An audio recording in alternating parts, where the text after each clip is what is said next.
Hello, my name is Alex Isles and welcome back. In this episode, we're going to be starting to look at the Roman gods and how the Romans understood their gods as well.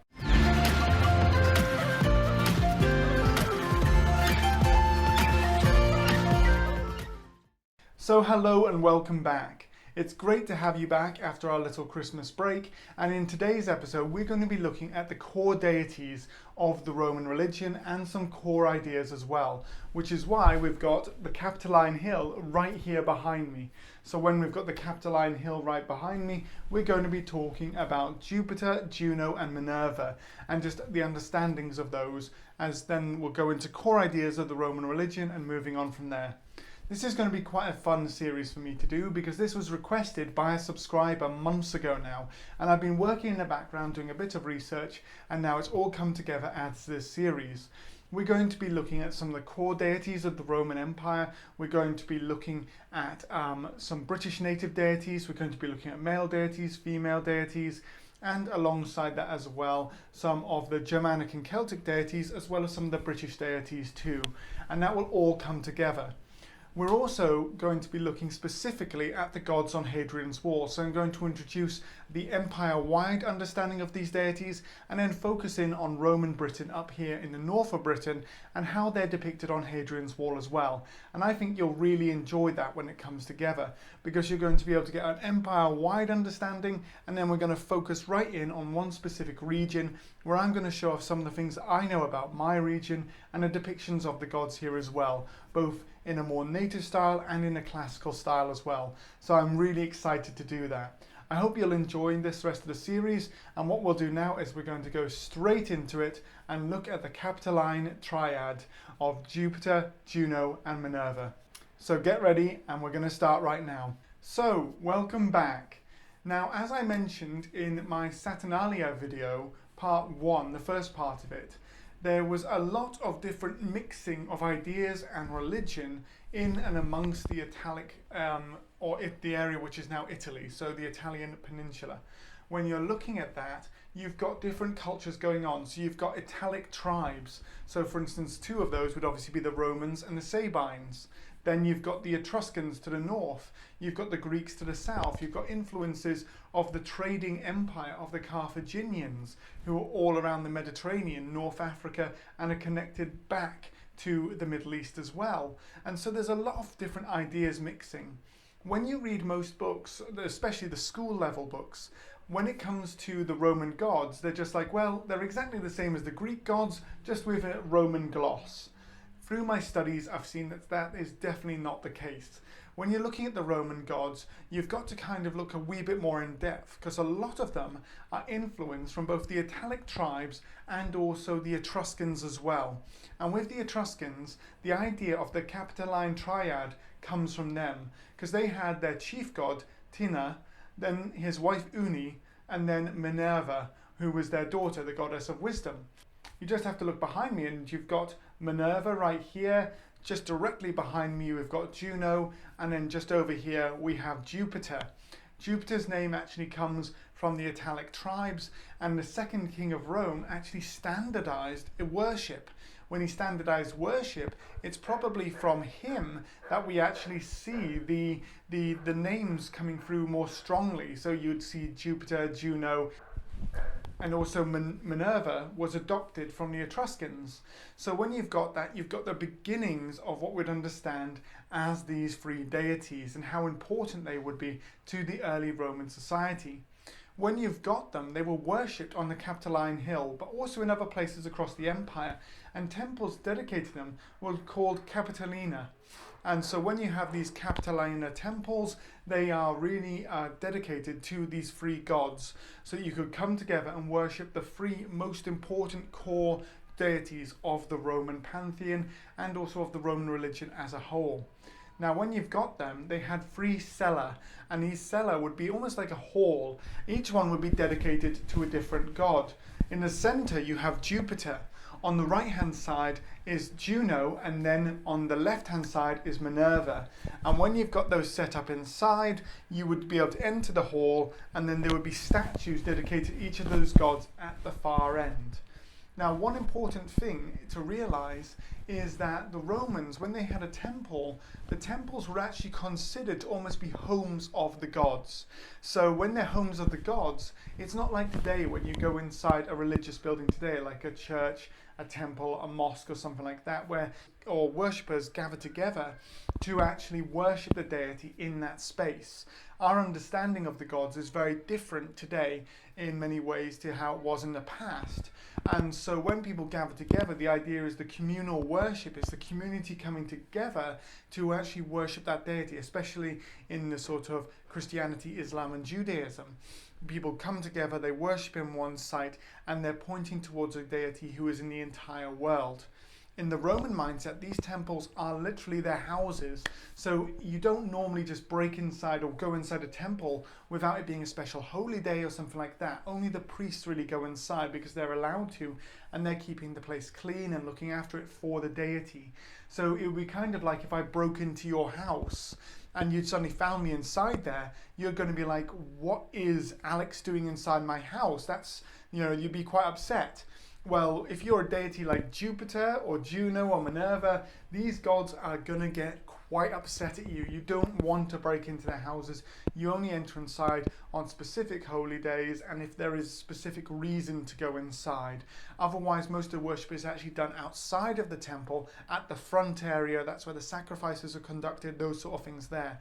So you have to get your head around that, understand the difference between how we view our religious sites today and how the Romans viewed their religious sites back then. So if you were going to time travel back to ancient Rome, just don't walk inside a temple. You're actually breaking an entry into someone's house. And in the Roman mindset, these are the deities who have the power to actually really influence your fortune, your luck, everything about you, your health. So you do not want to upset them in any way, shape or form. You are going to honor them. And that's why they constructed so many amazing temples like they did. So the deities behind me, why not we just start off by talking about Jupiter right over here. So when we've got Jupiter right over here, quite an interesting deity. Jupiter we're going to talk about later in his own separate episode, but he was probably started off as an Indo-European sky deity. When he starts off as this Indo-European sky deity, we can see this by the symbols he's associated with. He is associated with his holy animal being eagle. He has the weapons of the thunderbolts, and he is seen as this father, this overarching deity who is the father of all of the people. And we can see similarities between Jupiter and the Etruscan deity Tina, and also the Italic deity as well. So when you've got those coming together, you can see how the Romans created or mixed together these ideas from the surrounding cultures that they were trading or fighting with and eventually conquered to create their Jupiter. So when Jupiter comes out of this mixture, he's quite different to the Greek god Zeus, who are normally compared with. Zeus is seen as a bit more tumultuous. He's very much a more sexualized deity. He goes around the place creating offspring almost all over the place, whereas Jupiter does still have that because the Romans adopted a lot of the Greek myths, but it's almost like it's seen as a sideline when you look at Jupiter. Yes, there are these other children, but a lot more is seen as the father. He is seen as this important head of society, head of the gods, much more how Roman society viewed themselves, with the important structuring of the patricians at the top, then the plebs underneath them, and the strict societal boundaries that Roman society had. And so with that, Jupiter is seen as the head of that and as the example of that fathership and that headship over all others. Then we have Juno. Juno is the mother deity, and when she's the mother deity, she is the one who is responsible for marriage, for fidelity in marriage. She is responsible for mothers and women, and so she is also very important. So as Jupiter is to represent the father of the household, the leader of society, all of that sort of thing, Juno also represents this for women, and it gives an example to women as to how to lead, and all of those sort of combining things as well. So when you've got that together, you've got these two strong deities, this mother deity who is the head of what femininity is supposed to be like, with a respectful mother, the head of her household who is supposed to maintain and look after that household. combined with the father deity, who is Jupiter, who is the sky god, who is represented as a king of all of the other gods and a leader of the gods. Those two come together to show the father and mother figure for Roman society and that respectful nature that they were so strong about within Roman society. Then you have their daughter, Minerva. Now, when you have Minerva, she is a bit of an interesting one, and we'll come to her again. As I said, we're doing episodes on both Jupiter and also on Minerva in other episodes as well. But Minerva is quite an interesting one because, unlike other deities, she's not born from other gods in the normal conventional sense from a woman. Instead, she, much like the Greek Athena, is born from Jupiter. So there is a conflation of myths that Jupiter was afraid of being replaced, and so because of that he eats Minerva's mother. When he eats Minerva's mother, she is trapped inside of him, and she then she gives birth to Minerva, and when she gives birth to Minerva, she then creates and forges Minerva's spear and armor and shield and helmet inside Jupiter's head. And Jupiter's got this absolutely horrendous cracking headache. When he's got this horrendous cracking headache, he gets Vulcan to come along, and Vulcan then uses his hammer to crack open Jupiter's head, and out of Jupiter's head, Minerva jumps out fully formed as this goddess. And she's a very interesting goddess because she's a goddess of trade, she's a goddess of diplomacy, she's a goddess of strategy, and she's also the goddess of wisdom. So with all of these things together, she brings another element into Roman society. And when you've got this goddess of wisdom, she is seen as an advisor. And other than Mars, who is seen as sort of like aggressive warfare, she is seen as defensive warfare. She is seen as strategy, planning, tactics, and all of those things together. So quite a different sort of deity, not a war deity as such, but one who is much more protective, wise, and advisory within the pantheon. And so those are the core deities we have here. A king god, a father god, and also a father deity, a leader of the Roman state, all of those things together. Then we have the mother deity right here, Juno, who is the mother of the whole gods and respectable for women and responsible for both marriage and women and all of those together. And then finally, we have Minerva, who is seen as the strategy, the wisdom, the knowledge, and all of those things packaged together. And then those three gods then set up the Roman concept of their deities as the core three most important deities who the Romans worshipped. Obviously coming back again from the original triad from the Etruscans, influenced by the Italic worship, and creating the Roman gods together, who will be the core part of the pantheon for the Romans. Why don't we move on now and look at the next most important group of gods, the Dei Contentis. So the next thing we're going to look at when we're looking at the Roman religion is the next most important group of gods, of which the Capitoline Triad are actually a part of. And these are the Dei Contentis. Now, obviously, Latin is not my first language, it's a dead language, so if I mispronounce anything, it's not meant as an offence or anything like that. And sometimes in the comment section I get, "Hey Anglo," or stuff like that from people who have Italian as a first language, so I do apologise if I mispronounce anything. I'm trying to do the best I can. Please just give me pointers in the comment section below, and that always helps. But yes, the Dei Contentis. When you've got these deities, these are the 12 most important gods after the Capitoline Triad of the Roman pantheon. And they are Jupiter and Juno, then we have Neptune and Minerva, we have Mars and Venus, Apollo and Diana, Vulcan and Vesta, and Mercury and Ceres. When you've got these deities, they are often paired either romantically or within their power section. So when you're thinking about it, you've got, for instance, Mars and Venus. Now you've got the god of war and the god of love, but also one of Venus's areas is victory, to represent romantic conquest or romantic success, or coming together with, love and all of those sort of things there, which then overlaps with Mars's victory in war, success, honor, bravery, all of those things as well. So you've got nice little mixing. Jupiter is obviously the father god, and then Juno is the mother deity. So there you've got another one of family, fatherhood, motherhood, king, queen of the gods coming together, which then later on would be mirrored within the emperor, empress, who would often set up, statues to Jupiter, the greatest and the best, or to Juno Regina, who would be the deity representing the spirit of the empress. So you've got those coming together right there. And so each one of these is mixed together. So you've got Apollo, who is the god of travel and all of those aspects, with Diana, who is also goddess of wilderness and the wild spaces. So you can see sort of overlaps between these gods. Now originally this started happening with just 6 pairs, initially around about the 6th century BC. When you have that going on, those were started off then, and then it continued onwards until around about the Second Punic War, when all 12 gods were sat together to bring the gods favour in wars against Carthage.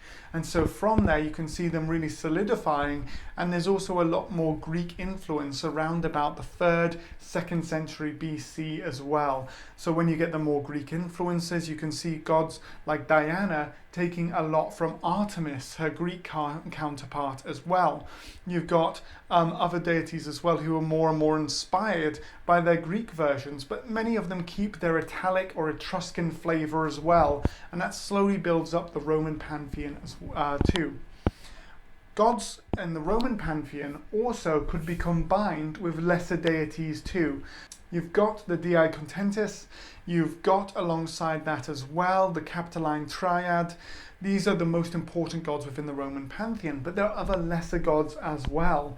And much like modern day Hinduism, where there are gods almost everywhere within the world, the Romans saw gods within the world as well.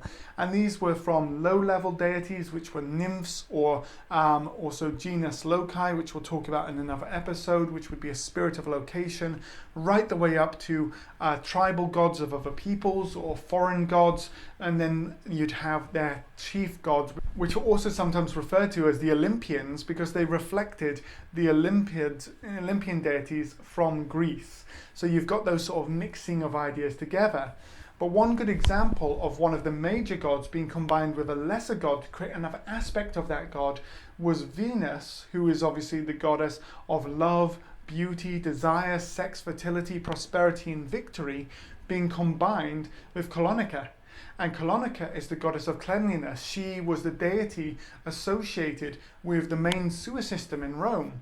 So when you've got Colonica, she's combined with Venus, and you get Venus Colonica.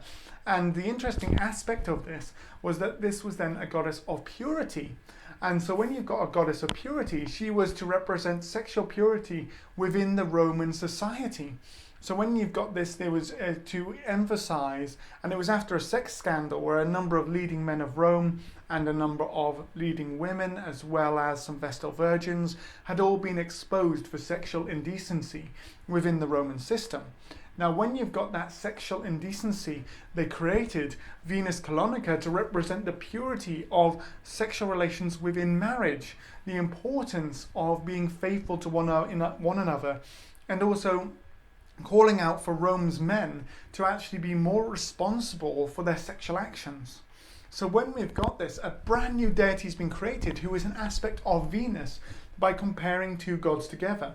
And they wouldn't just do this with Roman deities, they also did it with foreign deities as well. So in Roman Britain, you can actually see when they've taken a native British deity and combined it with a Roman deity to create a subcult that would then bring the local people in, which is what we'll talk about in a bit. But just a good example of this would be Sulis Minerva.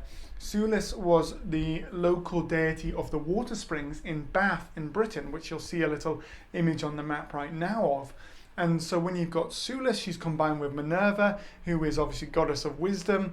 And when you bring those two together, you get a healing deity, a goddess of wisdom, and an important cult center within Roman Britain.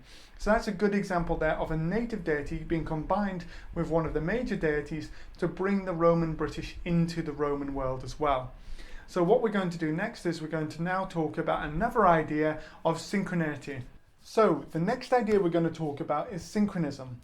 And synchronism is a really interesting part of Roman religion, and this actually helped the Romans no end and was one of the reasons why they were so successful alongside their military conquests. Because this is what in today's warfare and in today's sort of area of politics and nation building, we almost call hearts and minds. So it's finding the local people and finding a way of connecting them in to a new system of government and basically helping them to take on new ideas so that there is a new way forwards for that. And the Romans did this as well, because obviously you're taking people from different cultures, different understandings of the world, all of those sort of things, and you're bringing them together. And what I've done is I've put up an image of Saturn right here. Now Saturn obviously we know quite well from the Saturnalia videos that I did over Christmas, and so we've got Saturn. So I'm going to be talking about how they use synchronism to bring the gods together. Now you've got three different images up here. We've got in the far corner you've got Saturn, in the far corner we've got Saturn, then we've got Baal-Hamon, and then right here this is Kronos. These three gods had synchronicity within the Roman system because they were seen as one and the same. Now the Romans, when they went out into the world, they started going up to these local people and they said, so who is your king god? Who is your god of war? Who is your god of wisdom? Who is this deity within your pantheon? And then the people would sit down and they would explain their gods to them. And as they explained their gods to them, they would say, well, do you know what? Your god, your chief god, he sounds a lot like Jupiter. So what we'll do is we'll do Jupiter hyphen name of that god. And you take some aspects of your god, we'll mix it with Jupiter, and then we'll have a temple here, but we'll worship them in the Roman fashion. So in the same way, as I mentioned in the episodes about Saturn, when we look at him, we've got Saturn right here. During the Second Punic War, it was believed that the Romans were suffering defeats because they needed to get the gods on side. So they said, well, we're going to take some of the aspects of the Greek worship of Kronos, and because Kronos is very similar to Baal-Hamon, we'll take those aspects of worship on board and we're going to please Saturn's aspect as Baal-Hamon, and he'll turn his favor away from the Carthaginians and instead he's going to turn it to us. And so when he turns it to us, this will bring him on side, he'll then give his favor to us and we'll win this war. And so in a way like that, they saw the synchronicity of the different deities and they said, right, okay, this is how we're going to win, because the Romans believed that their gods were the only real gods, the only true ones, and all the other gods were either little regional deities or little regional spirits, or they were their gods wearing a different hat. And so if you can imagine that, they believed that Jupiter had given them the entire world. It was down to them. They had this sort of divine right to win the entire world. They were going to conquer outwards and be unstoppable. And so because of that, that combination of believing that they were entirely undefeatable because of the fact that the gods had blessed them, combined with the fact that they believed that the other chief gods or the main pantheon of other peoples were actually just their gods wearing other hats, but they didn't love those peoples as much as they loved them, means that the Roman mindset towards religion becomes really interesting, because suddenly they are then able to expand out in any direction. And as long as they find a similar concept within another pantheon, they can then say, well, that deity is this deity within our pantheon. And so because of the fact the Roman pantheon is so diverse, you've got, Neptune, god of the seas and the rivers. Well, if you find any other river deity, you go, well, that is an aspect of Neptune. You find a goddess of love or fertility, you go, that's Venus. You find a crafting or creative deity, you can go, well, that's Vulcan. Again, there is an aspect of all of their gods that then could be placed onto these other gods, or they could sort of like jig it about a little bit or jury fix it in a way that would suggest that this god is this god, pair them together and then go from there. And it's really interesting to see how they did that with a number of other deities. So wherever they went, they would find the local people. They'd say to them, what is your god like? What is this like? What is that like? And then they would pair it together to create these new deities, very similar to like how they created Venus Colonica or those sort of things there. And then when these local people were worshipping these joint deities together, they would then maybe go, well, what in this particular in this specific instance, what I'll do is I'll worship just Jupiter or just Mars, and then slowly Romanization would occur. And so that combination of believing that no matter what, the gods were on their side, the Romans then would be able to expand outwards, be successful, and then conquer and win. And at the same time, they would be able to adopt, Romanize, and bring other cultures into their empire by saying of the synchronicity of their deities. So it's a really interesting one to look about when we're studying the Roman gods and we're understanding how the Roman mindset was so successful to expand across, not only showing their military strength, but also saying, well, actually, in the spiritual role, we're going to conquer you as well, because our gods are for us, and they're actually, well, and alongside this as well, not only are they for us, but they've already been showing themselves to you, but not in their purest forms. So a really interesting one to look at that when we understand the Roman spiritual system as well. So, in conclusion, you've seen how the Romans had their core gods who were inspired by both the Italic tribes, the Etruscans, and Greek elements as well. How then they combined that with the larger pantheon of the Olympiad or the Deus Contentus, those 12 gods who were really important to the core Roman belief system of their world. And then how they had the lesser gods, and how these gods could be combined together to actually create a new deity with a new aspect that would help the Roman religious system. When you've got this combining of the deities together, this then combined with synchronicity meant the Roman gods could go throughout the whole of the world and then continue to expand, be successful, and culturally take over other civilizations much more quickly, much more successfully, and with much greater power than many other empires had done before.